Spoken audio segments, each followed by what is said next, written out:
everyone, that's a lecture of chemistry for class 12th. Today's our topic is Gibbs free energy and shell potential. जब कोई भी cell reaction होती है तो वहाँ से क्या प्रोड्यूस होती है? इलेक्ट्रिकल एनर्जी प्रोड्यूस होती है. ओके, एंड जब भी कभी इलेक्ट्रिकल वर्क डन किया जाए बाय द सिस्टम के द्वारा काम किया जाता है तो जो फ्री एनर्जी जो वहाँ पे प्रोड्यूस होती है वो क्या हो जाएगी? डिक्रीज हो जाएगी. तो हम बोल सकते हैं कि जो इलेक्ट्रिकल वर्क डन है वो किसके इक्वल हो जाता है? Decrease in free energy. Means उसकी एनर्जी अगर सिस्टम के द्वारा काम किया जा रहा है तो जो फ्री एनर्जी है वो क्या हो जाएगी? नेगेटिव हो जाएगी. ओके, अगर इलेक्ट्रिकल वर्क डन किया जाए, इलेक्ट्रिकल वर्क डन अगर काम किया जा रहा है ऑन द सिस्टम के ऊपर काम किया जा रहा है, ठीक है, तो शेल रिएक्शन तो हो रही है, तो शेल रिएक्शन होगी तो एनर्जी प्रोड्यूस होएगी. और इलेक्ट्रिकल वर्क डन किया जा रहा है सिस्टम के ऊपर, तो जो इलेक्ट्रिकल वर्क डन है वो किसके इक्वल हो जाएगा? पॉजिटिव हो जाएगा. ठीक है, मीन्स उसकी जो फ्री एनर्जी है वो क्या हो जाएगी? इंक्रीज हो जाएगी. समझ आया?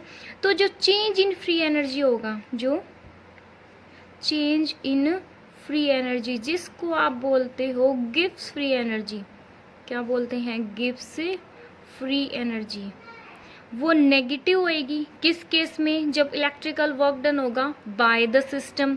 और ये जो गिब्स फ्री एनर्जी है वो पॉजिटिव होएगी. किस केस में? जब इलेक्ट्रिकल वर्क डन होगा ऑन द सिस्टम, जब वो सिस्टम के ऊपर काम किया जा रहा है तो जो गिब्स फ्री एनर्जी है वो क्या हो जाएगी? Positive.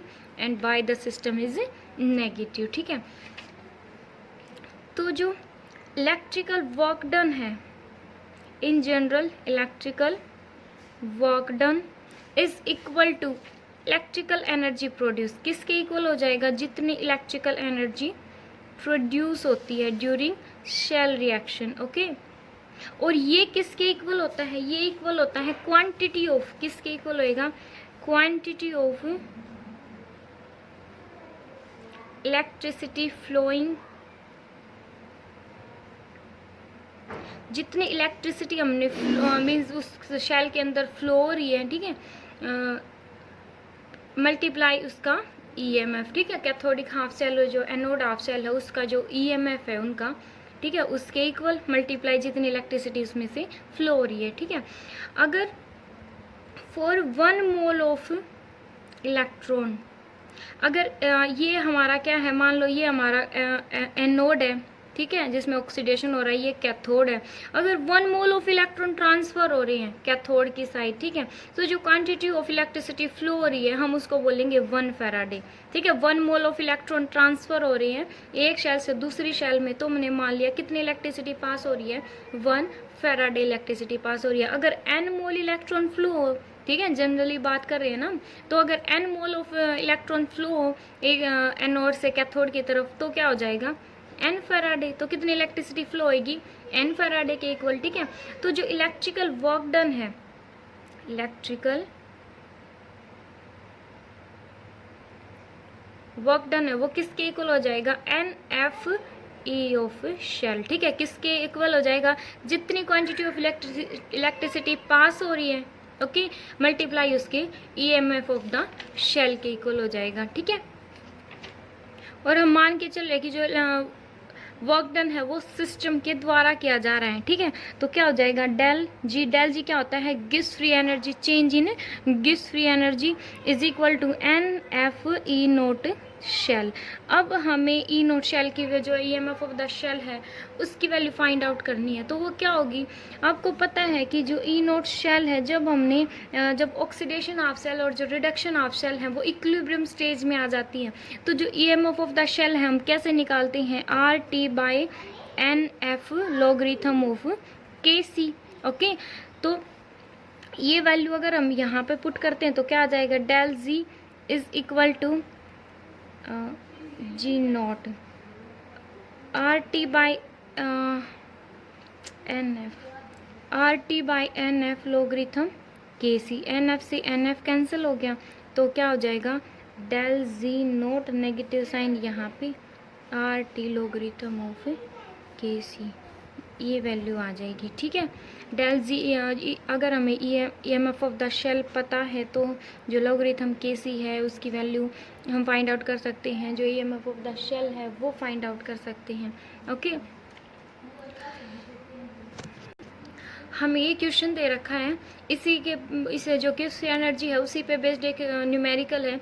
Calculate the standard give free energy, हमें क्या निकालनी है, स्टैंडर्ड फ्री एनर्जी निकालनी है। And maximum work done obtain for the reaction, ये हमें रिएक्शन दे रखी है, zinc plus copper is it gives us, हमें क्या मिलता है, कॉपर एंड जिंक आयन मिलते हैं। ये हमें ये भी दे रखा है, इसकी जो रिडक्शन पोटेंशियल, पहले हमें देखना है कि हमें रिडक्शन पोटेंशियल की वैल्यू दे रखी है या ऑक्सीडेशन पोटेंशियल की, बिकॉज हमें जो भी हमें वैल्यू निकालनी है रिडक्शन पोटेंशियल में, ठीक है।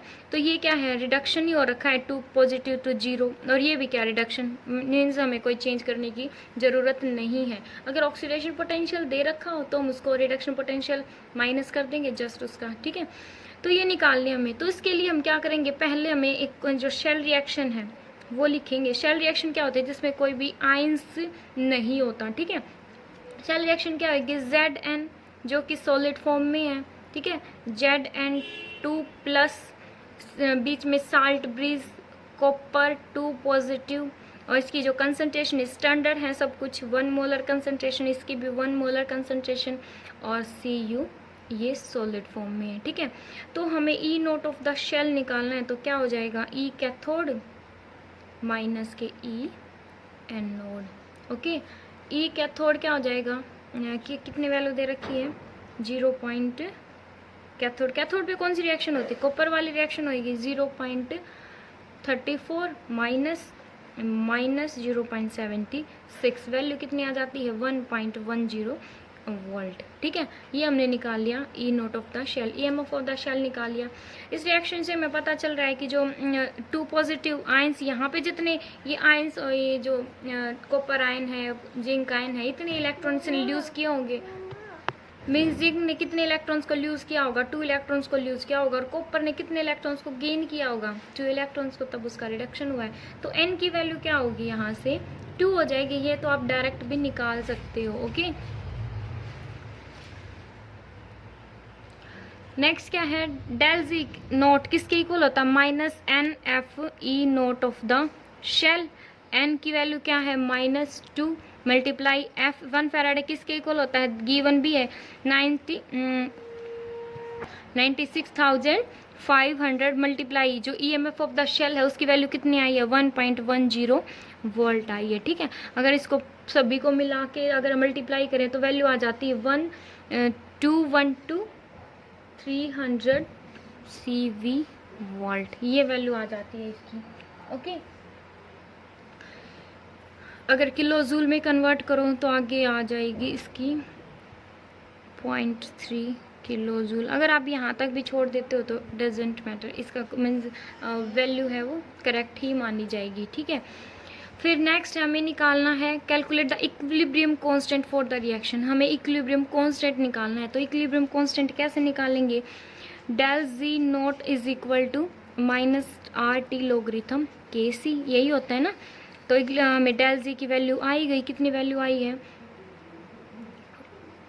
300, यहाँ से ये वैल्यू आई है ना, ये वैल्यू, ठीक है, minus RT logarithm N natural log है, अगर इसको हम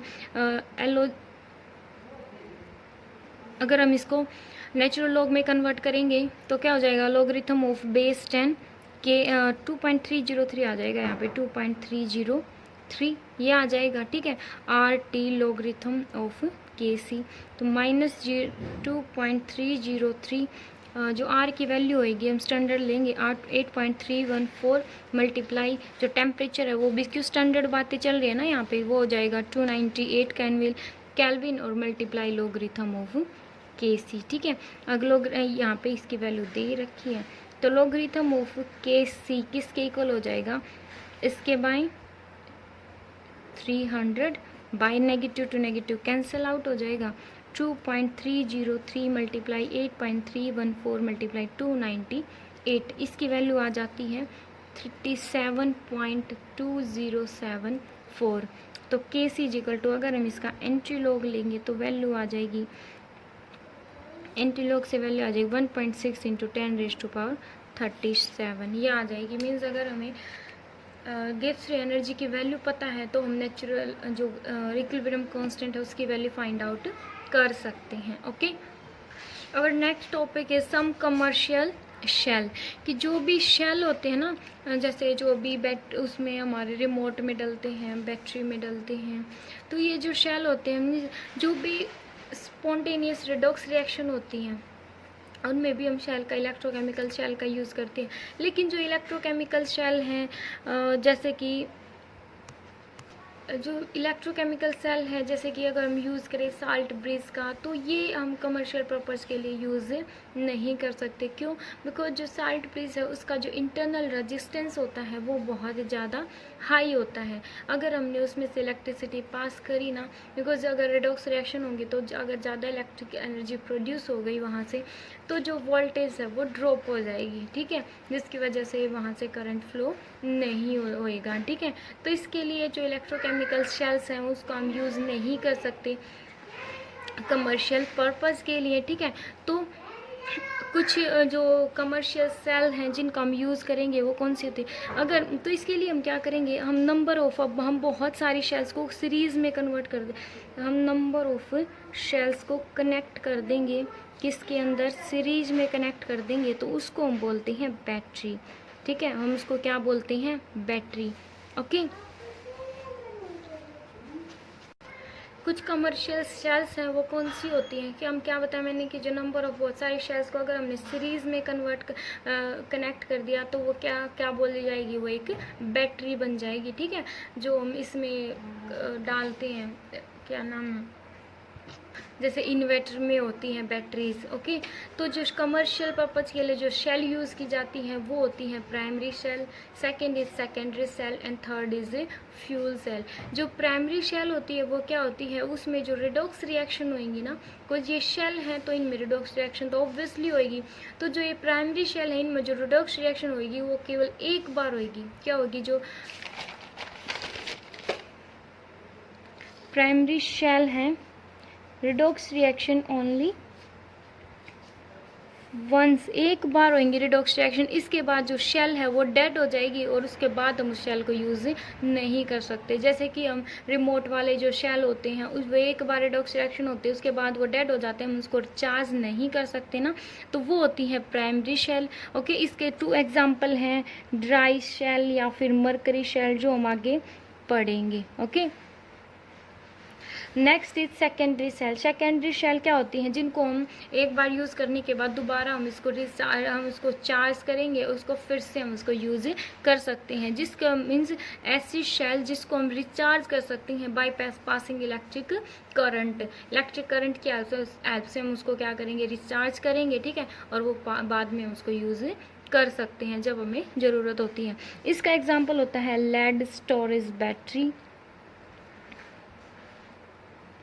या फिर निकल कैडमियम स्टोरेज सेल, ठीक है। फिर है नेक्स्ट फ्यूल सेल।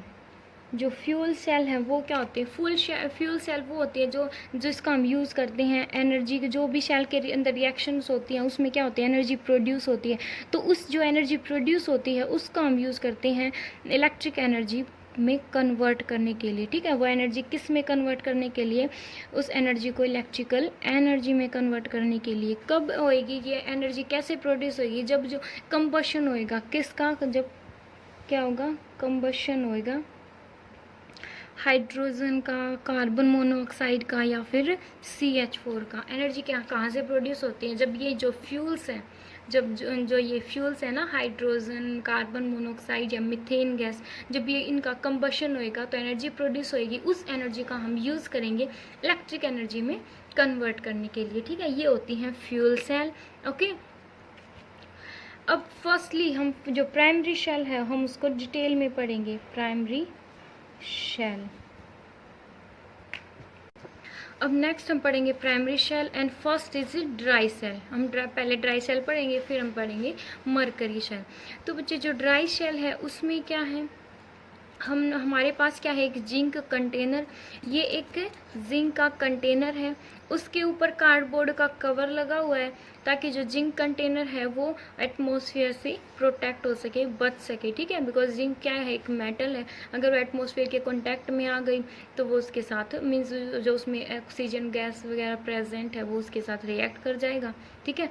तो कार्डबोर्ड से इसको क्या कर रखा है, कवर कर रखा है।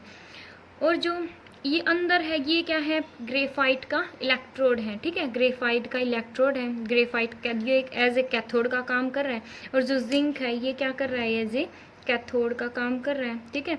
और जिंक है वो एज ए एनोड का काम कर रहा है, ठीक है। ये जो यहाँ पे ये है एक पोर्स लाइनिंग पेपर, ठीक है, जो सेपरेट कर रही है कैथोड को और जो ग्रेफाइट एंड जिंक को जो सेपरेट कर रही है एक दूसरे से। जो यहाँ पे जो सॉल्यूशन फिलअप कर रखा है वो है NH4 Cl प्लस ZnCl2 का, ठीक है। ये जो सॉल्यूशन है वो किसके साथ कांटेक्ट में है, ये कांटेक्ट में है जिंक के साथ, ठीक है। मीन जो जिंक का और इसका स्पेस इतना है कि ये जो जिंक है वो किससे कनेक्ट हो रखा है, इस सॉल्यूशन से कनेक्ट हो रखा है, ठीक है, इस पेस्ट से कनेक्ट हो रखा है, ओके। एंड जो ये जिंक रोड है, जो ये सॉरी जो ग्रेफाइट रोड है वो यहाँ पे ये जो बीच में स्पेस बच गया ना वो किससे सराउंड हो रखी है, जो जिंक जो ग्रेफाइट कैथोड है वो मैग्नीज ऑक्साइड से क्या हो रखी है, सराउंड हो रखी है। मीन्स यहाँ पे मैग्नीज ऑक्साइड है और यहाँ पे NH4Cl ammonium chloride and zinc chloride का पेस्ट है, ओके। अब जो कैथोड है ये क्या है, नेगेटिव पोल, ये पॉजिटिव पोल। अब कैथोड पे क्या रिएक्शन होंगी और एनोड पे क्या रिएक्शन होंगी वो देखो। कैथोड है एट एनोड, एनोड पे क्या रिएक्शन होगी, जो जिंक है अपने इलेक्ट्रॉन्स को लूज करेगा। जिंक ने क्या किया, जिंक सॉलिड फॉर्म में है, जिंक ने 2 इलेक्ट्रॉन्स को लूज किया और फॉर्म में आ गया, एज ए Zn2+ की फॉर्म में आ गया, ठीक है।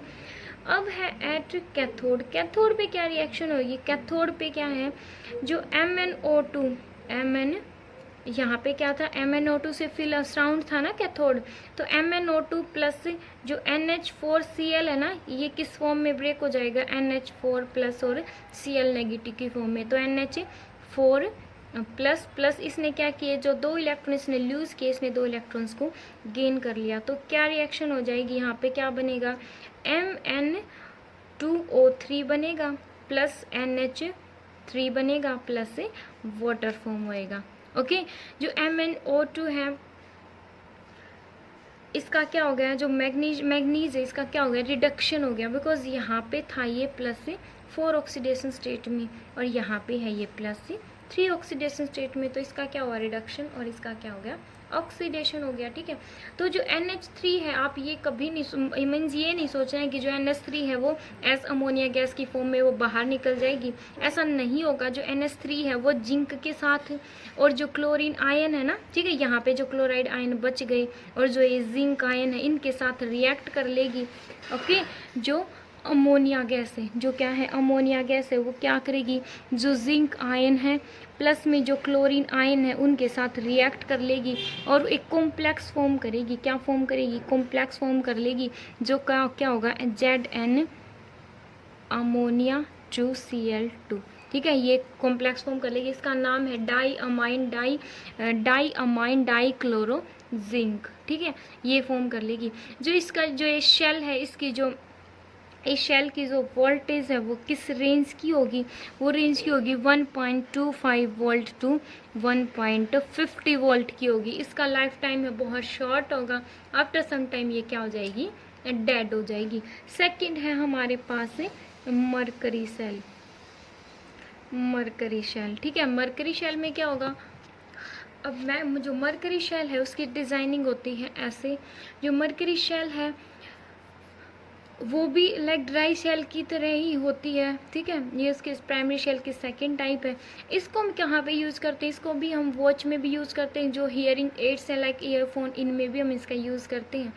अब इसकी डिज़ाइनिंग देखो, इसमें क्या है, कार्बन कैथोड है, एक कार्बन की ये इलेक्ट्रोड ले रखी है जो एज ए कैथोड का काम करेगी, और ये क्या है, जिंक का कंटेनर है जो एज ए एनोड का काम करेगा। ठीक है, एक पोर्स, और इसमें जो बीच में सॉल्यूशन डाल रखा है, जिस जो है किस किस का पेस्ट डाल रखा है बना के, मर्करी ऑक्साइड और पोटाशियम हाइड्रोक्साइड का पेस्ट बना के हमने यहाँ पे डाल रखा है, और एक पोस्ट पेपर की लाइनिंग है, ठीक है, जो सेपरेट कर रही है इस पेस्ट को जिंक से, ठीक है, ताकि जो जिंक है इसे रिएक्ट ना कर पाए। अब जो शेल रिएक्शन होंगी, जैसे जो इलेक्ट्रिक एनर्जी है वो प्रोड्यूस होएगी, जो शेल रिएक्शन, ये जो शेल होते हैं हमारे रिमोट वाले, इनमें क्या होते हैं, शेल, ये रिएक्शन ही तो होती है, रिडॉक्स रिएक्शन होती है जिससे एनर्जी प्रोड्यूस होती है, और हमारे जो टीवी है या फिर जो भी है वो चलता है। ठीक है, तो एनोड पे क्या आएगा, एच एनोड पे क्या रिएक्शन होगी, जो जिंक है सॉलिड फॉर्म में वो क्या करेगा, ये जो हाइड्रोक्साइड है उससे रिएक्ट कर जाएगा। ठीक है, जो हाइड्रोक्साइड है वो एज ए K+ और OH नेगेटिव आयन में क्या होगा, ब्रेक होगा। ठीक है, तो जब शेल रिएक्शन होगी तो जो जिंक है वो हाइड्रोक्साइड आयन से रिएक्ट करेगा और क्या बना देगा, zinc oxide plus water plus 2 electron loss कर देगा। मीन्स इसका क्या होगा, ऑक्सीडेशन हो गया। ठीक है, मीन्स एकदम से डायरेक्ट कांटेक्ट ना कर पाए, इसलिए ये जो पॉज पेपर की लाइन लगा रखी है, बट जब रिएक्शंस होंगी तब तो ये रिएक्ट करेगा ही। एट कैथोड, कैथोड पे क्या रिएक्शन होगी, कैथोड पे रिएक्शन होगी, जो मर्करी ऑक्साइड है, जो मर्करी ऑक्साइड है वो क्या करेगा, जो ये वाटर और जो 2 इलेक्ट्रॉन्स है उनको गेन कर लेगा। ठीक है, और क्या बना देगा, मर्करी प्लस हाइड्रोक्साइड फॉर्म कर देगा। तो जो ओवरऑल रिएक्शन होगी वो क्या होगी, वो होगी जिंक जो कि सॉलिड फॉर्म में है प्लस मर्करी, और जो ये वाटर और जो 2 इलेक्ट्रॉन है कैंसिल आउट हो जाएंगे। ओके, और जो हाइड्रोक्साइड है ये भी यहाँ से कैंसिल आउट हो जाएगा। क्या बनेगा हमारे पास, जिंक ऑक्साइड प्लस मर्करी जो कि लिक्विड फॉर्म में होगा। ठीक है, अब जो ओवरऑल रिएक्शन है, क्या हमारे पास इसमें इलेक्ट्रॉन्स हैं, इलेक्ट्रॉन्स यहाँ पे नहीं है। ठीक है, जिसकी वजह से जो इस सेल का जो पोटेंशियल होगा, मीन्स ये कब तक इसका जो लाइफ टाइम होगा, इस सेल का पोटेंशियल होगा 1.35 वोल्ट, जो कि इससे तो मीन्स इसके बीच में लाई कर रहा है। ठीक है, तो इसलिए इनका जो लाइफ टाइम है वो ज़्यादा टाइम्स तक मीन्स ये जीवित नहीं रहती है, डेड हो जाती है। आपको पता ही है, बिकॉज ये क्या है, प्राइमरी सेल है। अब next is our secondary cell. Secondary cell में होगा, ये है उसका डायग्राम, हम